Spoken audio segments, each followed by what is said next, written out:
Hi everyone, welcome to our Facebook Live. I'll just adjust my little camera here if we could. So today I wanted to talk about a little bit around stress and pressure and how we're all under the pump these days and how we can look after ourselves. If I look a little bit flushed, etc., it's just because I've just finished an hour and a half session with an organisation. So I apologise that I might have been a bit late, but that's the way it is. We're a bit busy these days, which is kind of cool. So I want to talk about the signs of stress in yourself and maybe in others as well, so that we might be able to look after ourselves and to look after others. These are really uncertain times, and there's been a whole lot of information out there, and hopefully this stuff is and it needs to be. Hopefully this stuff is helpful. We talked previously about the fact that we're in unusual times and that we're a lot more tired, we're a lot more snappy than we used to be, that we are perhaps having weird dreams. And I saw the other day somebody was quite bored and time seemed to go slow. And that's because time's going slow because we're not as busy as we once were. So it's about keeping busy, but managing what we can manage at any particular time. So let's talk about, we have that negativity bias as we've already spoken about. But I want to talk about some of the differences between, so we hear these words: pressure, stress, depressed, and depression.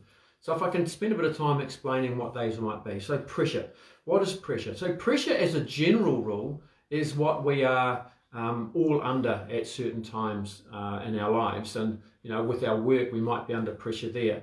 But I ask the question of people who are under work pressures: who puts you under the most pressure? You do. You do. We put ourselves under so much pressure these days, and it's simply because we're trying to look after ourselves as much as we can. So we do put ourselves under a lot of pressure. Who writes goals? Most of us write goals. In fact, if you don't write goals, you should do. You should write goals. Goals are really important. Are you not putting yourself under pressure? Well, in a sense you are. But the difference between work pressure, work goals, and our own ones is that they are personal. So we have a personal connection. So how can we make it that we have a personal connection with our goals, etc.? How can we change that word? Words are important to me. From pressure, are you under pressure or are you being challenged? So we're being challenged at work and we're being challenged in our personal life with setting goals. And challenges are good. Our brains like to be challenged. It's like a muscle. It loves to be challenged. So challenge yourself and challenge others around, in a nice way. But challenging gives us something to do. As we've talked about before, we can work at worrying or work on what's worrying us. And so by challenging ourselves in times like this, it's all great to sit around and read a book. It's all great to watch Netflix and binge and do all those other things that we were going to do. But I would challenge you, are you actually doing that?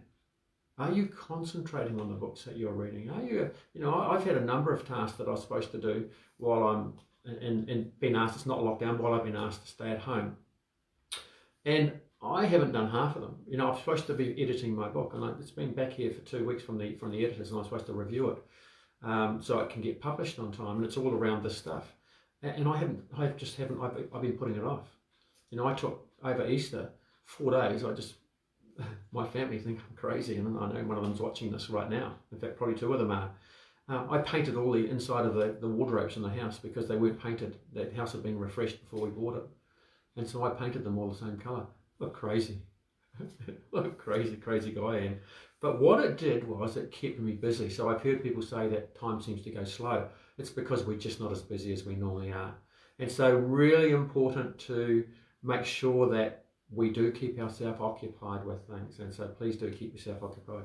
So challenge yourself to do things. Challenge yourself perhaps. Yes, sometimes we do need to rest, but maybe we need to keep busy. Maybe we need to keep occupied. Keep this muscle working on positive things. And that's what the challenge is. So my challenge is, it's not pressure, you're being challenged. What's stress? Well, stress, the word stress is Latin for stretched. Latin for stretch. So we're stretching ourselves. We're stretching ourselves perhaps too much on occasion. That's what stress, it's Latin for stretched. And there's two types of stress, type 1 and type 2. Type 1 stress is um, being challenged. It's pressure. It's good for us. Type 2 stress is bad for us. Overthinking, worrying. That's the two types of stress. And as a friend of mine, Kyle McDonald, once said to me, he said, if you've had something happen in your early childhood, you'll see all stress, in other words, challenge, as stress. And that's what was happening to me. My diagnosis when I had depression was accumulated stress disorder. In other words, I was thinking I was stressed the whole time. I wasn't. I was busy and wasn't looking after myself. And so what are the signs of stress? Well, for me, I call it the washing machine phase. My thoughts just kept coming and coming and coming and coming and coming. I had trouble controlling them. I had trouble thinking, possibly like we're going through right now. Here's the reason why we're going through trouble at the moment. It's uncertain times. See, our whole life we reflect back on our previous time. That's how we are. We reflect back on our past the whole time. You've seen me do this. What was the name of the first school you went to? I'd ask somebody in the room, and everyone else is thinking of it just like you were then. We reflect on ourselves the whole time, on our past experiences. That's how our brains operated. At the moment, what we're going through, there's nothing like it to compare to. Because you can look at the Spanish flu if you want to, but they didn't have technology around then. They weren't connected in the world. The Industrial Revolution, all of these past experiences, there's nothing like this. There's nothing to compare to. And our brains are looking to try and compare. There's nothing. So don't compare. Bring yourself back to what you're doing here. You're going to challenge yourself to keep busy, to keep doing things. Yes, we need to rest, but so when we do start to get into that stress, our sleep goes. Why does our sleep go? Because we've got high adrenaline, high cortisol, and we are looking for things. Our brain's going flat out. It's like a washing machine. That's what I call it. I ask people three things. Are you in a washing machine, a movie, or are you drowning? So we're in a washing machine that's stressed. And we'll come back to others shortly, how you can tell when other people are struggling as well with being stressed. Depressed. So depressed, the word depressed, what does it mean? If you look it up in the dictionary, it says to push down. So if you're feeling pushed down, depressed, you feel flat. There's almost no emotion there anymore. You don't want to connect with others. You've really been under stress for a little bit of time, and so now you're feeling overwhelmed. And so what happens is our brain kicks in a few chemicals into our brain, neurotransmitters, etc., to start to slow our brain down. It feels like a movie. It's a horrible, horrible feeling. It really is. I can remember walking through a crowd of people in a shopping centre and not seeing anyone. All I wanted them to do was to reach out, to hold me, to grab me, to say, "You okay?" And no one did. And it's kind of weird. It's two-dimensional. And so what happens then was we start to withdraw from others because they don't care. We start to listen to that, to ourselves. It's a thought. It's ourself. We talk to ourselves all day, don't we? Yes, you're doing it right now. Even if you say, "No, I don't," you're doing it right now. And so we're talking to ourselves the whole day, and that really starts to eat away at us. And so we start to feel flat. We start to feel pushed down. And then if we stay down there and something happens, chances are we may go into depression. And depression is, it basically feels like you're drowning because we're not breathing fully. And so if you've seen the first video, the first of the series, I cover all of that off to make sure that you aren't going through those, to look after yourself. And as you know, some of what I do these days is I challenge everyday thoughts, and I challenge what others might say we should be doing. And by all means do rest, but what helped me was doing the opposite of what I was thinking or feeling. That's how I started to get out of mine. Knew I had to do something. Nothing changes if nothing changes. So rather than sit in the mire and sit there, I decided one day, and something happened, my kids I heard them playing, and I thought, you better do something. So I did. I sat there and believed in myself. And that was how I got out of the mire. I started changing one little thing, believed in myself, and it started with breathing. Breathing brings us back to the moment, and started changing little things and pushing out. When I felt flat and wanted to sit down in front of TV and just watch TV, I didn't. I got out and went for a run. Maybe I trained too much, I don't know. But I did the opposite of what my brain was telling me to do. So I didn't go away and hide. I forced myself to go out and socialise. I forced myself to get out of bed every day.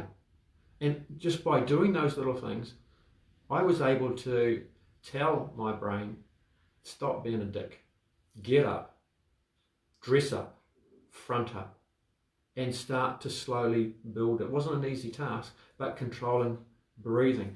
So that's the steps that we usually go through, right? So how do you know you're under stress if you're being overwhelmed with what's going on at the moment?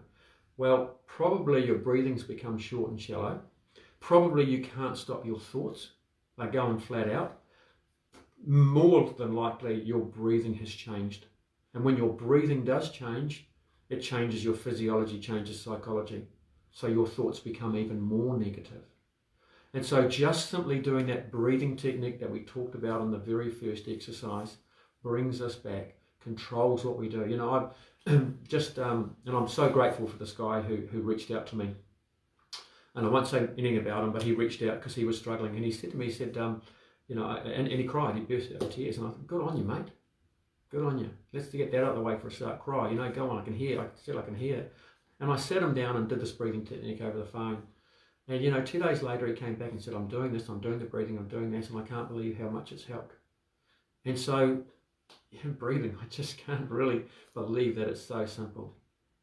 It's not simple. You just have to really control your thoughts. And so breathing is the way to do that, something physical. So when we're going through these troubled times, our thoughts become busy. If we haven't got so many thoughts, but they're still going on, but we start to feel flat. And then if something happens, we may end up going into that phase of being completely overwhelmed with things. If you are at that last stage, I encourage you to reach out. 1737.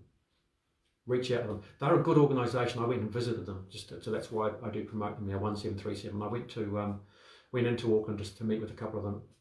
Fantastic organisation, can I tell you? So reach out to them to get some help. Reach out to me if you want to. As you know, my stuff is mainly prevention, but I will help you where I can, but I will always encourage you to go to a doctor or go to somebody else. So how do we know when somebody else is struggling? Well, this is what we usually go through. The first thing to disappear is eye contact. They won't look at you. And the reason for that is socialisation is hardwired into our brain, and they will look away every time. You cannot. I've never spoken with anyone who has been unwell that has looked directly back at me, into my face. They don't, they look away. So that's it. There's a change in behaviour. There's lots of changes in behaviour going on at the moment. But normally what happens is we get so busy because we're in that first phase that I talked about. They're under stress. They're being stretched. Not stressed, they're being stretched. And when our brain gets stretched, it starts to look for answers. So they'll be having lots going on, and they will not sit still. They won't sit through this whole video. They'll be gone. By the way, I do have a video on this if you want to have a look. It's an older one, but it's called Looking After the Loved Ones. Looking After Loved Ones. It's on YouTube. Go and have a look at that if you want to, and it's got some things, all this stuff on there. So they start to, the eye contact goes, and they start to get, they can't sit still. They're doing this, they're rubbing their hands together, worse than I am. They're going flat out. And then they start to withdraw, stay up late. Why? Because demons come in the dark. So how can we overcome that demons coming in the dark? Because there's no stimulus around us. Well, leave a light on in the hallway, and maybe leave a TV on that's on live TV somewhere in another room. Don't listen to talkback. Some sad people bring up talkback in the early hours of the morning. So having some noise, some stimulus around us will help us go to sleep. So they start to look pale as the last step. And so look at yourself. How can you use this for yourself? Well, are you actually looking at people when you talk with them? Because you need to. Are you slowing down if you're getting too fast? Because you need to, and you slow yourself down by breathing. Are you withdrawing, or are you reaching out? You need to reach out. And are you looking pale? Are you feeling like the blood's not there as the blood's gone to the, that's the very dangerous stage. What are some other little things? There's a noticeable change in your behaviour or in other people's behaviour. We isolate ourselves. Now, if somebody's in your house and they are near you, if they are reading a book, have a look at how often they turn the page. Because chances are they won't. They'll just be reading the same page over and over. Same with on Facebook. Then if they're going through the social media, they'll be flicking without reading. They just keep flicking. That's another sign. We start to increase the negative stuff. We don't care about how we look. We don't care about ourselves. So, you know, I'm sitting here, I'm fully dressed up in the suit. I was just working, but, you know, they can't see the bottom half of me, but I still got dressed up and fronted up. And so that's what we need to do. Get up and have your day in a consistent manner as best as you can. And start looking after yourself. Start caring about your hygiene a bit more, because your brain will say don't. We start to increase the bad stuff, self-medicate a little bit. We know that alcohol is a depressant. So it's okay to have a drink, by all means. But it's 1 or maybe 2 drinks. But just cut them down a little bit. I always look at people, their first drink. Is it a gulp? Is it a sip or is it a gulp? If it's a gulp, well, what's happening? And so that sort of stuff, we increase the bad stuff and we stay up late, we start gaming and all that, we withdraw, become lethargic. And we sleep a lot during the day because there's lots of stimulation around. But remember, people won't look at you. So that's probably enough for today. I hope it's been helpful to you. So we're going to change what? Pressure to being challenged. So change the words that you use. You're being challenged. We're all being challenged at the moment. We're not under pressure, we're being challenged. Are we stressed or are we stretched? And what is it? Are you worried? If you're worrying, we've got ways of dealing with that, as you would have seen on some previous videos. We've got ways to deal with that. So never tell yourself you are stressed. You are stretched. Are you feeling flat, depressed? Are you feeling low? Have you used up all your emotions at the moment? So how might we get those back? We might go for a 15 to 20 minute walk around the block to burn off adrenaline, to burn off cortisol, to dump endorphins into our brain to make us feel good. We might start looking forward to a little good thing coming up. Don't look too far ahead at the moment because it's uncertainty. Just come back. What are you going to do after this video? Get some lunch? Good. That's what you're going to do. Just look forward to little things. So you get these little shots of dopamine that make us feel good. Little rewards. That's what we've got to do. Don't go scrolling through all the social media, look at the negative stuff. Look at the funny stuff. Look at the comedy. When you laugh, you smile. Tells your brain you're happy. And if you're feeling like you're drowning, if you're really, really deflated, really bad, reach out to somebody. Reach out to those around you. And if you are really, truly unwell, reach out to 1737. And you can always send me a message or text me or phone me if you want to, like others have done, and I'm so grateful that they do, because this is the way we get through all of this stuff together. So I do hope that's been helpful. There's plenty more videos. We're going to put up some soon. I've been recording yesterday with some other videos on a lot more stuff on how to deal with worry, and we're going to start posting those up in the next couple of days or so. Go to the YouTube channel, WA Own International YouTube. There's a whole lot of stuff on there. But I'll leave you with this one last message. Start taking control. Because all of what's going on inside of here is nothing but risk management tools. They are tools designed to keep us safe. At the moment, we've got nothing to compare to. So make sure that you are taking some form of action. All of these things are thoughts. Whose thoughts are they? Your thoughts. And only you can change them. Hope it's been helpful. Take care. Look forward to catching up next week. Bye for now.